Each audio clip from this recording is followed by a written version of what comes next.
Now, Djoser was what you might call an ambitious ruler with expensive tastes and unlimited labor resources. He looked at the traditional mastaba and thought, you know what this needs? More levels. Like 6 more levels. Let's stack them up like a giant stone wedding cake and see what happens. Enter Imhotep. Yes, the original one. Before the Mummy movies turned him into a reanimated villain. The real Imhotep was the world's first known architect, engineer, physician, and probably the first person to put polymath on his LinkedIn profile. If LinkedIn had existed 4,600 years ago. Imhotep was Djoser's royal architect and possibly the smartest person in the ancient world at that time. He looked at his pharaoh's request for something bigger and better than a mastaba and thought, challenge accepted. Then he designed something that had never been attempted before. A building made entirely of stone that would rise nearly 200 feet into the air. Now you have to understand what a radical concept this was. Most buildings in ancient Egypt were made of mud bricks, which were practical, economical, and had the unfortunate tendency to crumble after a few years. Stone was used for small decorative elements, but an entire building made of stone? That was revolutionary thinking. The step pyramid looked like a massive stone wedding cake sitting in the desert. 6 rectangular levels, each smaller than the one below it, creating a stepped pyramid that could be seen for miles. It wasn't just a tomb, it was a statement. It said, look at what we can build. Look at what human ingenuity can accomplish. Also, please don't rob this tomb because it's really, really impressive. The construction process was ambitious. Imhotep and his workers were basically making it up as they went along. There were no blueprints for stone pyramids because nobody had ever built one before. They had to figure out how to quarry stones of the right size, how to transport them, how to lift them into place, and how to make sure the whole thing didn't collapse under its own weight. And miracle of miracles, it didn't collapse. Mostly. Oh sure, there were a few structural issues over the millennia. Some settling, some weathering, the occasional collapse of an interior chamber or two. But by and large, Djoser's step pyramid has been standing for over 4,600 years, which is more than you can say for most modern construction projects. This pyramid complex wasn't just the pyramid itself. Imhotep designed an entire funerary complex, complete with courtyards, temples, and smaller buildings. It was like a small city dedicated to the pharaoh's afterlife, covering an area of about 37 acres and surrounded by a massive wall with 14 gates, only one of which actually opened, because apparently ancient Egyptians enjoyed architectural false advertising. The step pyramid kicked off what would become an obsession with pyramid building that would consume Egyptian civilization for the next 1,000 years. It proved that massive stone construction was possible, that human engineering could achieve incredible feats, and that pharaohs really, really enjoyed impressive architecture. More importantly, it established the precedent that Egyptian kings weren't just rulers. They were gods who deserved monuments that would last forever. This pyramid wasn't just Djoser's tomb. It was proof of his divine status, a permanent reminder that he had been important enough to command the resources and labor of an entire kingdom. 2. Sneferu, the overachiever pharaoh. If Djoser was the innovator of pyramid building, then Sneferu was the perfectionist. Most pharaohs were content to build one pyramid for their eternal rest. Sneferu? He built 3 pyramids, because apparently when you're the divine ruler of Egypt, one eternal resting place is for amateurs. Sneferu ruled during the 4th dynasty, around 2600 BCE, and he was what we might call a continuous improvement type of leader. Each pyramid he built was an attempt to refine the concept to get closer to the perfect pyramid design. He was basically doing research and development, except instead of prototypes, he was building massive stone monuments that would last thousands of years. His first pyramid, at Meidum, started as a step pyramid similar to Djoser's, but Sneferu decided to fill in the steps and create smooth sides. This was an innovative idea that didn't work perfectly. The outer layers were unstable, and over time, much of the smooth casing collapsed, leaving behind what looks like a damaged step pyramid surrounded by a pile of rubble. The Medum pyramid stood for centuries, but it probably never looked quite the way Sneferu intended. The lessons learned from this project were valuable, though. Sneferu's engineers figured out that building techniques needed to be modified for smooth-sided pyramids, and that the foundation and internal structure needed to be much stronger than they'd initially thought. Undeterred by this setback, Sneferu moved on to his second pyramid project at Dashur. This one started out well. The architects had learned from their mistakes, the foundation was solid, and the construction technique was improved. The pyramid rose steadily toward the sky, maintaining perfect angles and smooth sides. And then, about halfway through construction, something went wrong. Maybe the foundation started to settle. Maybe the architects realized their angle was too steep. Or maybe Sneferu just didn't like how it was looking. For whatever reason, they changed the angle of construction partway up, creating what's now known as the bent pyramid. The bent pyramid is exactly what it sounds like. It starts at one angle and then, about halfway up, switches to a gentler angle. It looks like someone started building a pyramid, realized they were running out of room or materials, and decided to make the top part less steep. The result is architecturally unique and slightly comical. It's the pyramid equivalent of a hairstyle that changes mid-head. The bent pyramid was structurally sound, but aesthetically questionable. It wasn't the perfect pyramid Sneferu was aiming for.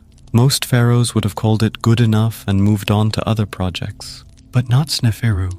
He was determined to get it right, so he built a third pyramid. The Red Pyramid, also at Dashur, was the culmination of everything Sneferu had learned from his previous attempts. This time, everything went according to plan. The foundation was perfect, the construction technique was refined, and the angle was carefully calculated to avoid structural problems. The third time was indeed the charm. The Red Pyramid, so named because of the reddish color of the limestone blocks, was smooth, majestic, and perfectly proportioned. It stood straight and true, without weird angle changes or collapsing outer layers. Sneferu had finally achieved his vision of the perfect pyramid. This pyramid became the template for all future pyramid construction, including the famous Great Pyramid of Giza. Sneferu had essentially prototyped the pyramid design, working out all the engineering problems through trial and error, emphasis on the error part. But here's the thing about building 3 pyramids. It's expensive. Really, really expensive. Sneferu invested a significant portion of Egypt's resources in his architectural experiments. Thousands of workers spent decades of their lives building monuments for one pharaoh. The amount of stone, labor, and time that went into Sneferu's pyramid projects was staggering. However, from an engineering perspective, Sneferu's persistence paid off. His innovations and refinements made possible the pyramid-building achievements of his successors, particularly his son Khufu, who built the Great Pyramid. Without Sneferu's trial-and-error approach, the pyramid-building techniques might never have reached their peak. Trial and error, mostly error, but the errors were educational, and the final success was spectacular. 3. The Great Pyramid of Giza. Big. Really big. And then came Khufu. Khufu was Sneferu's son, and he inherited not just his father's throne, but also his taste for impressive architecture and his father's perfected pyramid-building techniques. But Khufu wasn't content to just build a pyramid as good as his father's pyramids. No, he wanted to build the biggest, most impressive pyramid anyone had ever seen. Khufu looked at his father's achievements and thought, "That's nice, Dad, but hold my beer and watch this." The Great Pyramid of Giza, built for Khufu around 2580 to 2560 BCE, wasn't just big, it was monumentally, ridiculously. How did they even do that big? When completed, It stood 146 meters tall, about 480 feet, which probably doesn't sound that impressive until you consider that it was the tallest man-made structure in the world for the next 3,800 years. Let that sink in for a moment. For nearly 4,000 years, no human construction came close to matching the height of Khufu's pyramid. The pyramid was taller than anything else humans would build until the construction of the Lincoln Cathedral in England in the 14th century CE. When Christopher Columbus was sailing to the Americas, Khufu's pyramid was still the tallest building in the world. The base of the pyramid covers an area of about 13 acres. To put that in perspective, you could fit 9 football fields inside the pyramid's base perimeter. The pyramid contains an estimated 2.3 million stone blocks, each weighing between 2 and 80 tons. The total weight of the pyramid is approximately 6.5 million tons. No cranes, no forklifts, no heavy machinery of any kind. Just tens of thousands of very strong, very determined people dragging 2-ton stones up ramps using copper tools, wooden rollers, and human muscle power. The logistics of the project were mind-boggling. Somebody had to quarry all those stone blocks, which meant cutting them out of bedrock using bronze and copper tools. Then they had to transport the blocks to the building site, some from quarries hundreds of miles away. Then they had to lift them into place, often to heights of several hundred feet, using nothing but ramps, levers, and human labor. Recent estimates suggest that the Great Pyramid took about 20 years to complete and required a workforce of around 20,000 people. These weren't all unskilled laborers dragging stones. The project required skilled stonemasons, architects, engineers, supervisors, cooks, doctors, and countless other specialists. The precision of the construction is astounding, even by modern standards. The base of the pyramid is leveled to within just 2.1 centimeters, less than an inch. The 4 sides are oriented almost exactly to the cardinal directions with an accuracy that wasn't surpassed until modern surveying techniques were developed. The internal structure of the pyramid is complex, with multiple chambers, passages, and ventilation shafts. The king's chamber, where Khufu's sarcophagus was placed, is lined with granite blocks that were cut and fitted with extraordinary precision. The passage leading to this chamber is so narrow that the granite sarcophagus must have been placed there during construction. It couldn't have been brought in afterward. And no, the aliens didn't help. Sorry to disappoint anyone who was hoping for ancient astronaut theories. But the Great Pyramid was built by human beings using human ingenuity, human labor, and human determination. The techniques they used were sophisticated, but entirely within the realm of pre-industrial technology. The ancient Egyptians left us plenty of evidence about how they built pyramids. There are quarry marks on stones, records of work gangs, remains of ramps and workers' villages, and detailed accounts in papyri. We know they used copper tools for cutting, wooden sledges for transport, and earthen ramps for lifting heavy blocks. The mystery isn't how they did it.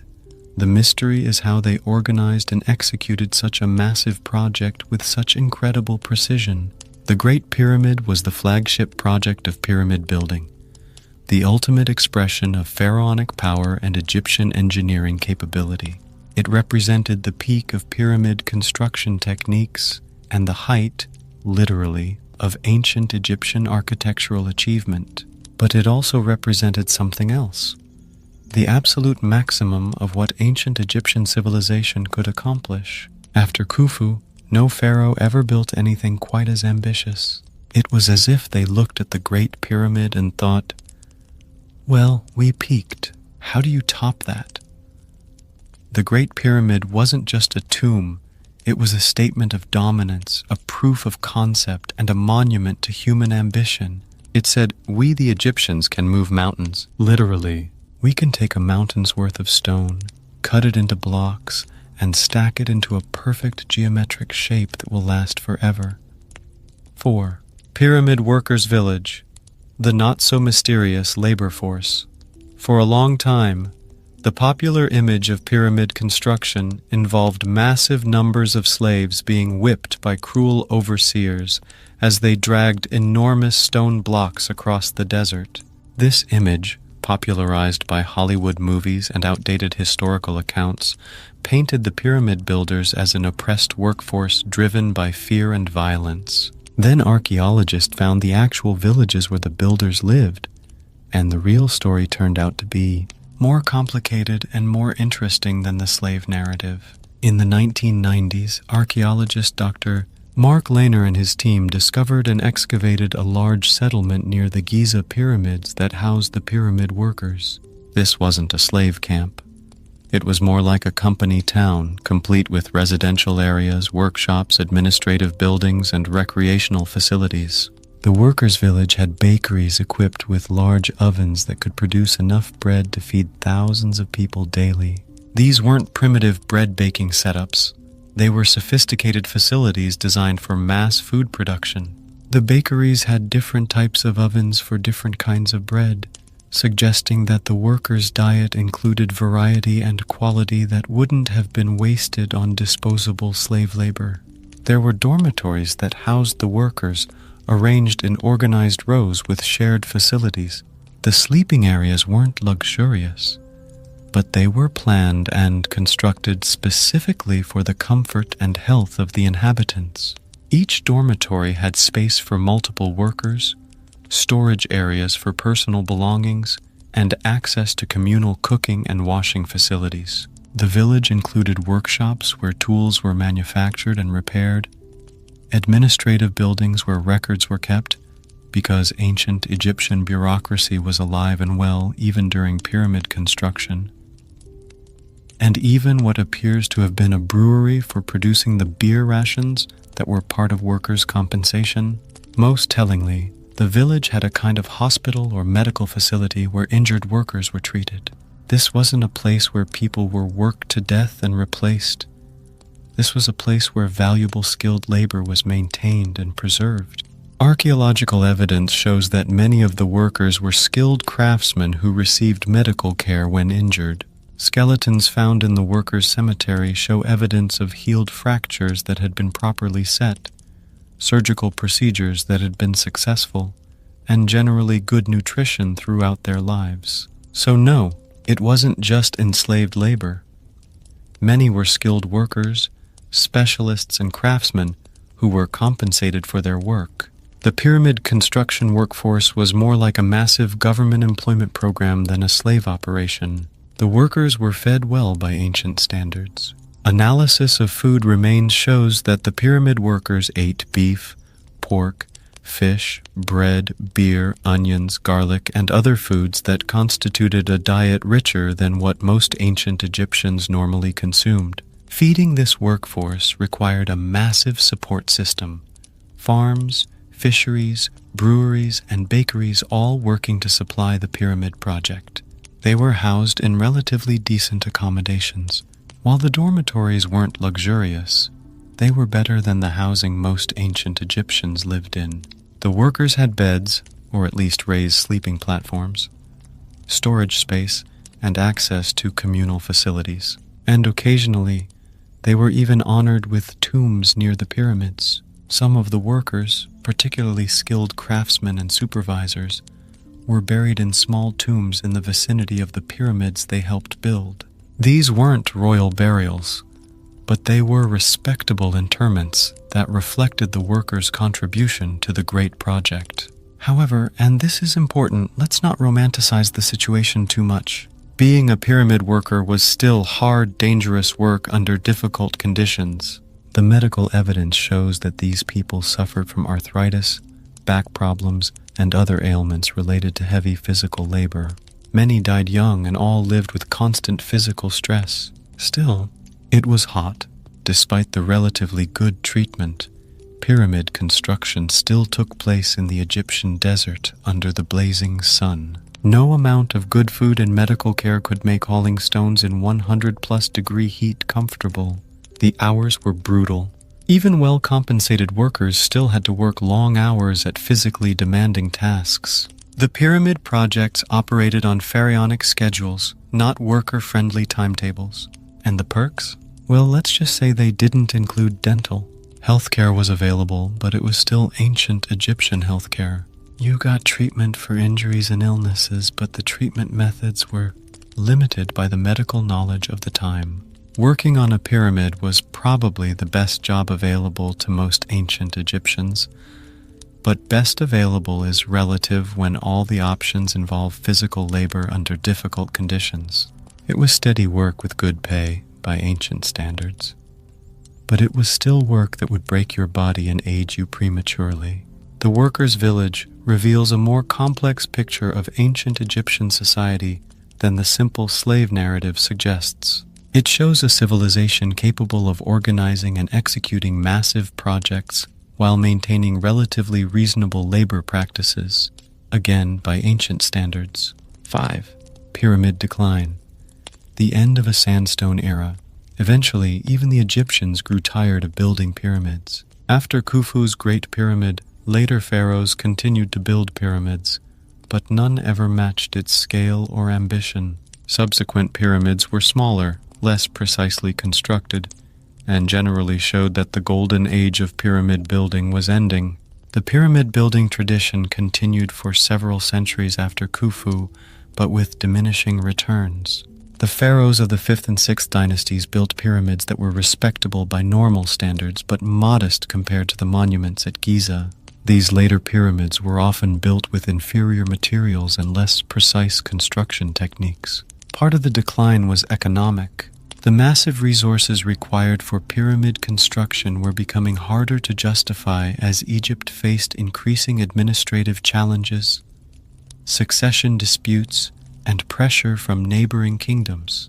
Building a pyramid required the coordinated effort of the entire kingdom, and maintaining that level of organization became increasingly difficult. Part of it was practical.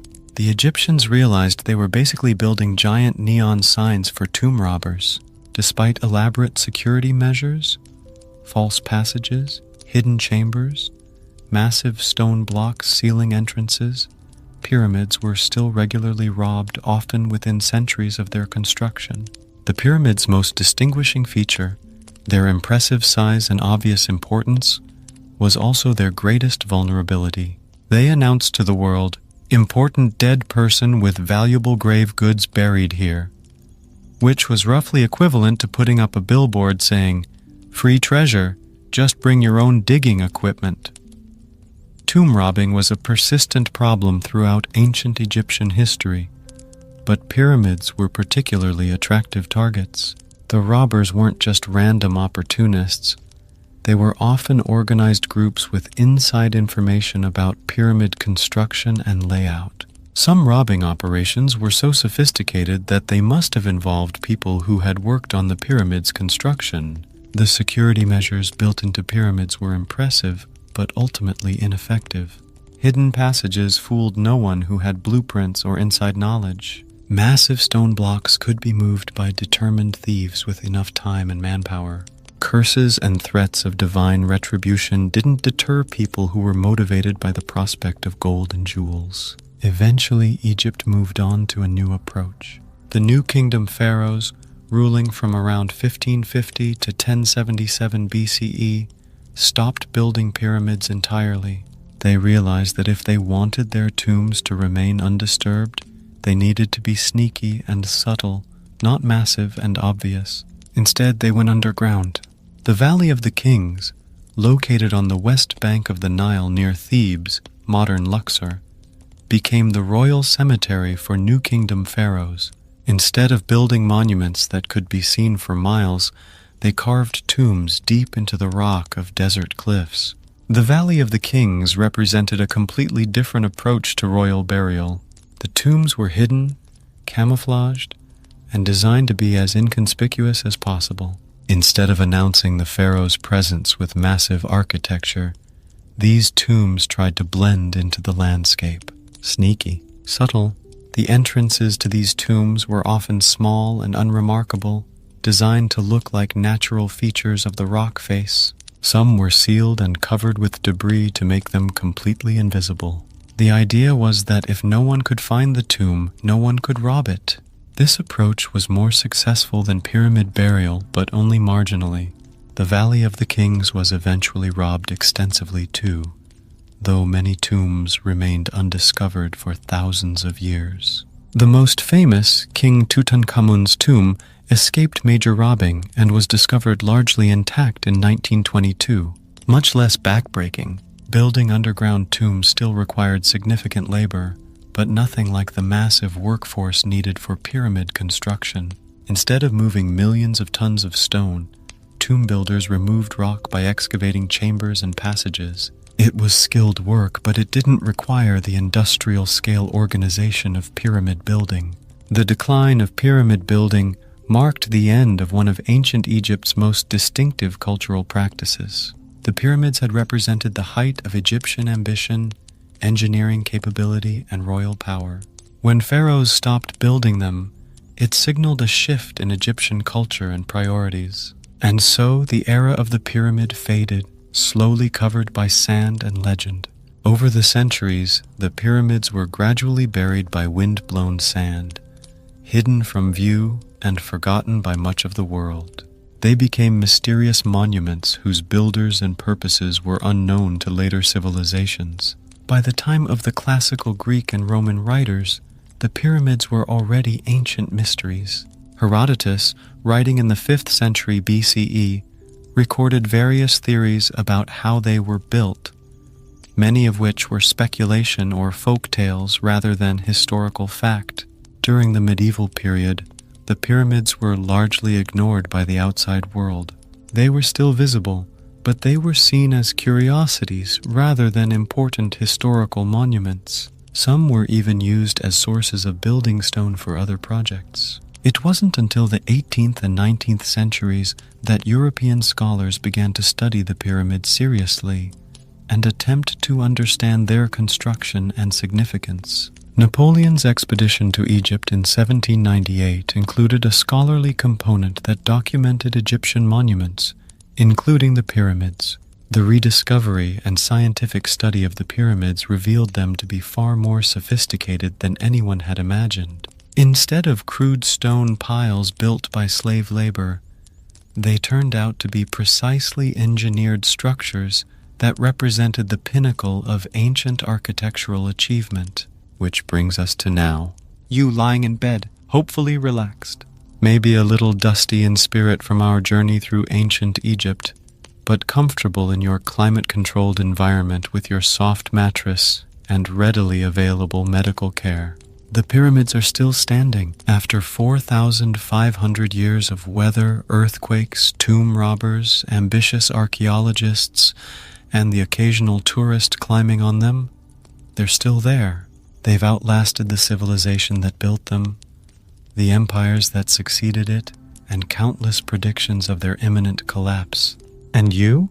You didn't have to carry a single stone. You didn't have to work in the desert heat, eat sandy bread, or worry about appeasing crocodile-headed deities. You didn't have to sleep on a mat made of reeds or drink warm, lumpy beer. Lucky you. You get to appreciate the pyramids from a comfortable distance, marveling at the achievement without experiencing the suffering that created it. You can admire the engineering, contemplate the human ambition involved, and then go get a cold drink from your refrigerator. The next time you're feeling stressed about modern life, your commute, your job, your dental appointment, your internet connection, remember the ancient Egyptians who built the pyramids. They faced challenges that would make your worst day seem like a luxury vacation. They worked without power tools, lived without air conditioning, and built monuments that have lasted for millennia, using nothing but human ingenuity, determination, and an inexplicable willingness to move really heavy rocks around in the desert. So take a moment to appreciate your modern conveniences, your comfortable bed, your reliable food supply, your access to medical care, your legal protection from being beaten with sticks. These things are not guaranteed. They're the result of thousands of years of human progress. built on the foundation laid by people like those ancient Egyptian pyramid builders. Sleep well, comfortable modern human. Dream of cool breezes, soft mattresses, and lives where the hardest decision you have to make is what to watch on Netflix. The pyramids are still standing, keeping watch over the desert, holding the secrets of the hard-working people who built them with their own hands and the sweat of their brows. And maybe, just maybe, spare a thought for those ancient workers as you drift off to sleep. They built something eternal, something that has outlasted empires and inspired wonder for thousands of years. All they got in return was bread, beer, and the satisfaction of creating something greater than themselves. Not a bad legacy when you think about it, but you still wouldn't want to trade places with them. So, you've made it, not to the end of a work shift in the desert, but to the end of our little bedtime stroll through ancient Egypt. And whether you're still awake, half asleep, or full-on snoring, that's okay.